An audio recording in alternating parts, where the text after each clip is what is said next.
E aí pessoal, tudo bem com vocês? Nessa videoaula eu vou falar um pouco sobre o período clássico da Grécia Antiga, o período do auge da civilização grega, mas também um período marcado por guerras.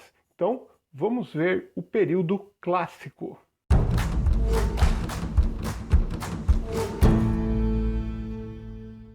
No período clássico da história da Grécia, que vai do século 6 ao século 4 a.C., mais ou menos, é o período que acontece o desenvolvimento da democracia em Atenas, o desenvolvimento da filosofia, que as artes gregas chegam ao seu auge neste período também, mas também é um período marcado por duas guerras muito significativas. A primeira guerra são as guerras médicas e a segunda, a Guerra do Peloponeso. Vou começar falando um pouquinho do contexto histórico do início do período clássico. Durante o período anterior, que foi o período arcaico, houve a formação das cidades-estados gregas, sendo as duas principais, Atenas e Esparta. No começo do período clássico, o território grego, chamado de Hélade, estava sob perigo, estava sendo atacado pelo Império Persa. Os persas já tinham dominado algumas colônias gregas mais orientais e estavam ameaçando invadir a península na qual fica a Grécia. Essa guerra dos gregos contra os persas é chamada de guerras médicas. Na verdade, foram dois momentos. Houve uma primeira guerra médica, onde o Império Persa era liderado pelo grande imperador Dário I, e houve uma segunda guerra médica, que daí os persas foram liderados por Xerxes I, e o Xerxes acabou também sendo derrotado pelos gregos. Uma passagem importante dessa segunda guerra médica é a batalha dos soldados espartanos contra o exército persa no desfiladeiro de Termópilas, que foi uma batalha suicida por parte dos espartanos, cujo objetivo era atrasar o avanço dos persas. E deu certo. Os outros gregos, sob liderança de Atenas, se organizaram. Quando os persas chegaram, eles foram derrotados. Atenas passou a liderar a Liga de Delos. A Liga de Delos reunia as cidades aliadas a Atenas e elas contribuíam para que fosse providenciado armamentos, para que fossem organizadas as tropas para enfrentar os persas.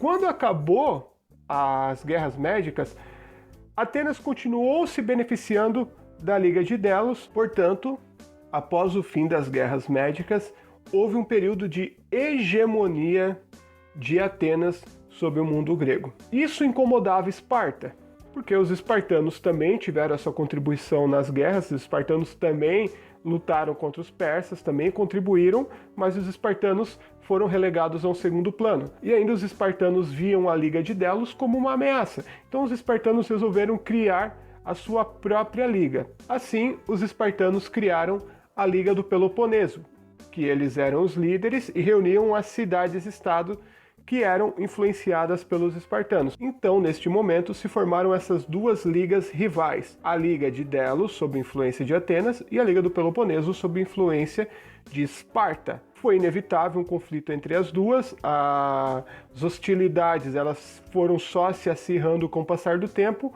quando em 431 a.C. começa a Guerra do Peloponeso, que foi uma guerra entre Atenas e suas cidades-estado aliadas e Esparta e suas cidades aliadas. E no final, como era de se esperar, como Esparta tinha toda uma tradição militar, toda uma organização social voltada para o exército, Esparta saiu vencedora, esmagando Atenas no final da guerra. Após o fim da Guerra do Peloponeso, a civilização grega entra em decadência, ela vai se enfraquecendo cada vez mais, se fragmentando. Após este período, a região grega é conquistada por Alexandre o Grande. Vem o último momento da civilização grega, que é o período helenístico. Alexandre o Grande, ele era um profundo admirador da cultura grega e ele espalha por todo o seu império a cultura grega, e o fim do Império do Alexandre marca o fim do último período da história da Grécia Antiga, embora depois os romanos serão profundos admiradores da cultura grega e vão copiar vários aspectos da cultura grega.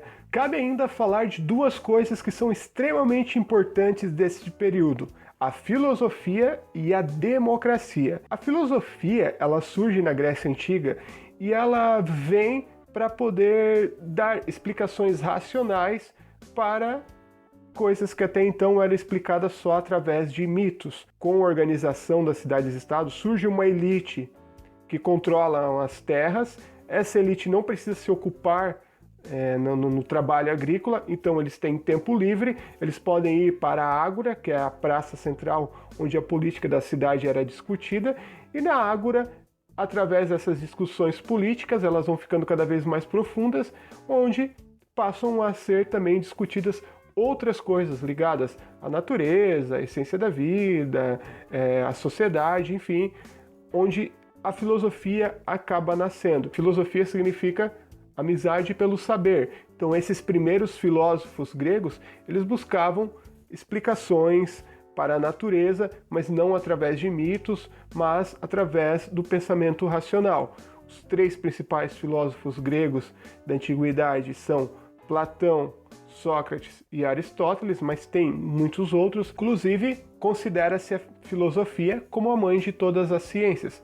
Todas as outras ciências acabaram derivando da filosofia. Por volta de 510 a.C., em Atenas nasce a democracia. A democracia ela surge de uma revolta liderada por Clístenes. A Atenas era dominada e governada somente pelos eupátridas, proprietários de terras de Atenas. Há uma revolta popular e Clístenes, que ele também fazia parte dessa aristocracia, mas ele lidera e acaba sendo considerado o pai da democracia e cria um novo sistema de governo. Atenas é dividida em 10 unidades, cada uma dessas unidades é chamada de demos.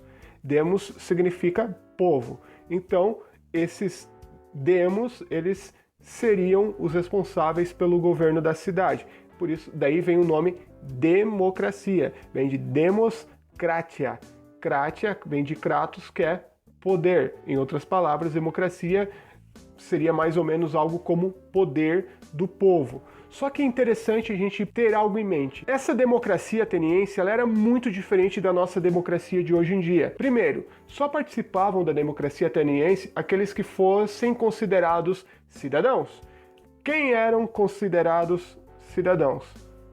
Homens maiores de idade, livres e das famílias tradicionais de Atenas. Então, mulheres, escravos, estrangeiros ou descendentes estrangeiros estavam excluídos do sistema democrático ateniense. Estima-se que mais ou menos somente 10% da população de Atenas acabava participando das decisões, acabava participando da democracia ateniense. Isso é bem diferente do que a gente entende hoje por democracia, com voto universal, onde todos maiores de 16 anos podem participar, enfim. Há uma outra diferença também entre a democracia ateniense e a nossa democracia de hoje.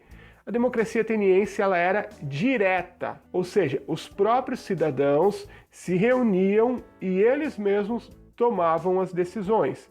Eles não escolhiam um representante. A nossa democracia hoje ela é chamada de democracia representativa, porque a gente escolhe alguém que vai nos representar. A gente vota num presidente, a gente vota no deputado, no prefeito, no vereador, no senador, né? A gente escolhe representantes da nossa vontade. Por isso é sempre bom a gente ter ideia de qual grupo social nós fazemos parte para votar em alguém que vai para lá nos representar, mas vai representar os interesses do nosso grupo, né? Tem muitas pessoas no Brasil que às vezes votam em alguém que é totalmente contrário aos interesses da classe dela, que as decisões dele vão só atender os interesses de uma outra classe. É sempre interessante nós, quanto cidadãos, entender de qual grupo social a gente faz parte, para poder a gente ter uma participação mais efetiva e mais sadia na nossa democracia. Muito bem, sobre o período clássico Basicamente era isso que eu queria falar para vocês. Na próxima videoaula eu vou falar um pouco sobre a cultura grega e sobre a participação da mulher na sociedade grega, sobre a participação da mulher na sociedade ateniense, que foi o berço da democracia, e a participação da mulher na sociedade espartana, que era uma sociedade totalmente militarizada. A gente vai ver as diferenças de como a mulher era tratada em cada um desses lugares. Espero que vocês tenham gostado. A gente se vê na próxima videoaula. Tchau!